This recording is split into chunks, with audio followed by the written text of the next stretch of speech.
Welcome to Storytime by TCTS Ministries. Death Throw.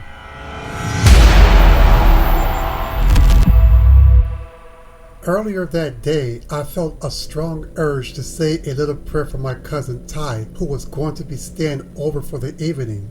Strangely, I just began praying that God would put a hedge of protection around him. When I said amen, I immediately felt a big release in my spirit.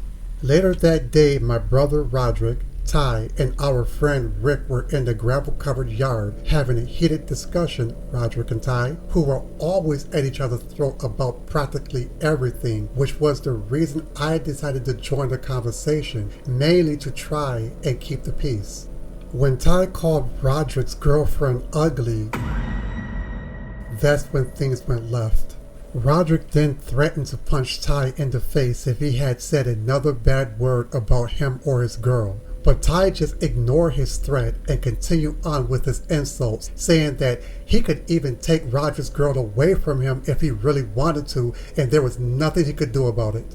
My brother's face burned with rage as he began quickly making his way over and squaring up with Ty. But before any blows could be thrown, I stepped in between both of them, trying to calm the situation before it had gotten way out of control.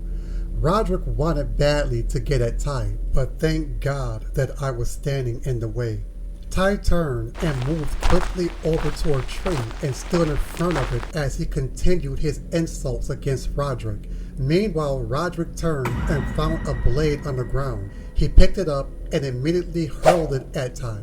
It seemed as if everything had slowed down to a crawl as the blade went swirling into the air toward Ty's head. Rick and I gasped as we just silently watched on in a state of complete horror because we thought it was all over for Ty until surprisingly we saw that the blade had completely missed him and stuck into the tree about an inch above his head. A breath of relief escaped our mouths when everything then returned back to normal as if nothing had ever happened. Later on that evening, I came to an understanding why God had me to pray that prayer of protection over Ty's life. Otherwise, he probably wouldn't have been here today.